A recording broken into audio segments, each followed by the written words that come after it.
वकास अकरम शेख साहब। बिस्मिल्लाहिर्रहमानिर्रहीम। Thank you madam speaker. मैंने सोचा कि मेरे फाजिल दोस्त जो है अपने जज्बात जो है वो ठंडे कर लें और सबको अपनी तकरीर पूरी सुना दें। मैं बात शुरू करने से पहले एक शेर पढ़ना चाहता हूं। इरशाद इरशाद। वो कहते हैं कि वही हालात हैं फकीरों के, दिन फिरे हैं फकत वजीरों के, वही अहले वफा की सूरत हाल, वारे न्यारे हैं बेजमीरों के। साजिशें हैं, ये पीपल्स पार्टी वालों के लिए है, साजिशें हैं वही खिलाफ अवाम, मशवरे हैं वही मशीरों के। मशवरे हैं वही मशीरों के, ये बात मैंने इसलिए की है, मैं बड़ी लंबी चौड़ी तकरीर लिख के लाया हूं, बड़े फिगर्स पे मैंने सोचो विचार की है, मगर पिछले चंद दिनों से ये देख के फॉर अ चेंज भी कोई खुसूसी तौर पे बजट पे तवज्जो नहीं दे रहा है। शायद आज जब वाइंड अप स्पीच में वजीर खजाना कोई बात करें तो पता लगे कि कोई बात हुई है। मैं भी कुछ पटरी से उतरता चला गया। मैंने कहा कि आज चलो फिगर्स के साथ साथ कुछ और बातें भी कर लेते हैं।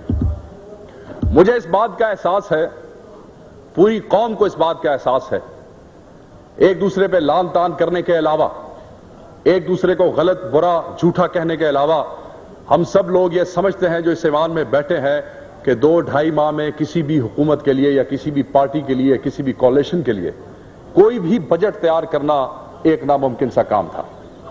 मगर जो डॉक्यूमेंट यहां पे तैयार होके आया है, जैसे मुझसे पहले कई फाजिल अरकान ये कह चुके हैं कि वो डॉक्यूमेंट जो है उसमें किसी भी हुकूमती पार्टी की कोई इनपुट नहीं है, बल्कि बार बार हमें बुरा कहा गया, बार बार हम पे जो है वो ऑल फॉल बातें की गई। मैं उसके जवाब में सिर्फ ये बात कहना चाहूंगा कि मेरी बहन हिना रबानी खर आपके साथ हैं, वो उस वक्त हमारे साथ थी जब आप हमें बुरा कहा करते थे।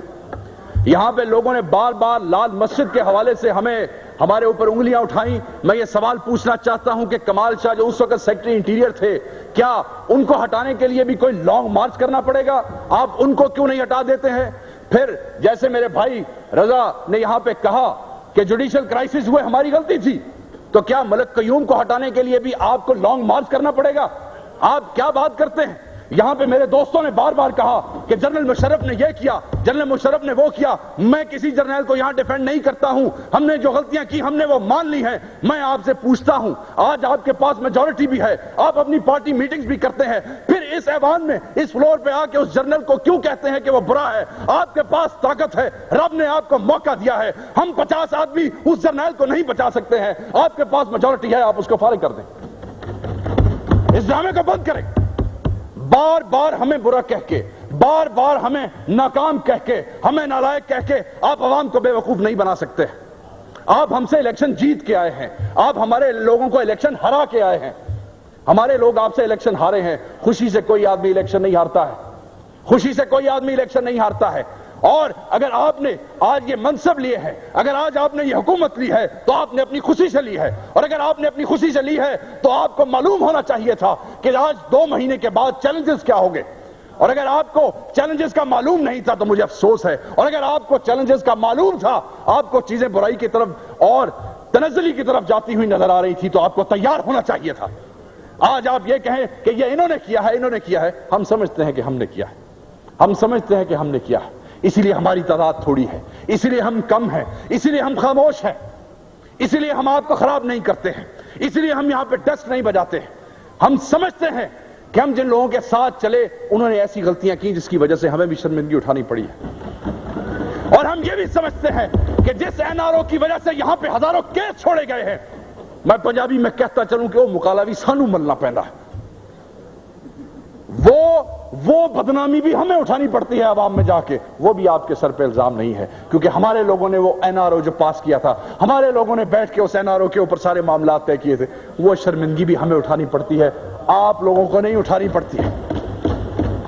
मेरा मामला यहां पे तनकीद करना नहीं है, किसी को खराब करना नहीं है, सिर्फ ये कहना है कि कब तक एक दूसरे को दादो तहसीन के बुलंद बांग दावे करते रहेंगे। यहां से कोई खड़ा होता है, मैं मुबारक पेश करता हूं, मैं खराज तहसीन पेश करता हूं, और खुदा के बंदो हम ये दावतें, हम ये एक दूसरे की तारीफें ایک دوسرے کو داد و تحسین دیتے دیتے یہاں پہ پہنچ گئے ہیں. کچھ سبق سیکھو, ایک دوسرے کی تعریفیں بند کرو. یہ کوئی کمال والا بجٹ نہیں پیش کیا آپ لوگوں نے, یہ ایکسٹینشن ہے پرانی پالیسیز کی. ڈاکٹر وقار مسعود, جس شوکت عزیز کو بار بار آپ کہتے ہو کہ وہ چلا گیا, بھاگ گیا, اور اس کے اوپر پرچے دے دینے چاہیے اور اس پہ ایف آئی آر دے, یہ اس کی بغل میں بیٹھتا تھا, وہاں جہاں آزاد کے لوگ بیٹھتے ہیں, یہ وقار مسعود وہاں بیٹھ کے شوکت عزیز کے لیے فیصلے کرتا تھا. آج وہ شوکت عزیز کا وہ چمچہ وقار مسعود کہاں ہے؟ وہ آپ کی حکومت میں اکنامک افیئرز کا سیکرٹری ہے, وہ آپ کی حکومت میں فائنانس کا سیکرٹری تھا. خدا کے لیے ہمیں کیسے مورد الزام ٹھہراتے ہو, ہمیں کیا کہتے ہو؟ اور اگر آپ لوگوں کو ہماری پالیسیاں اتنی ہی بری لگتی تھی تو ان لوگوں کو کیوں اڈاپٹ کیا ہے؟ یہی chairman C B R long march کرو, اس کو نکالتے ہیں ملک سے کیونکہ ہم نے اس کو بنایا. پیٹرولیم کا سیکرٹری تھا 2001 میں, ہم نے بنایا, لانگ مارچ کرو, نکالو اس کو باہر. کیوں رکھا ہے اس کو یہاں پہ؟ اور اگر ان کو رکھا ہے تو ہمارے خلاف باتیں کرنا بند کرو. یہ کوئی تماشا نہیں ہے کہ لوگ بھی ہمارے رکھو, پالیسیز بھی ہماری ایکسٹینڈ کرو, اور پھر بات بھی ہمارے خلاف کرو. ہم ہر جگہ پہ آپ لوگوں کے ساتھ تعاون کر رہے ہیں اور کرتے رہیں گے, صرف اس ملک کے لیے, اپنی شرمندگی کے لیے.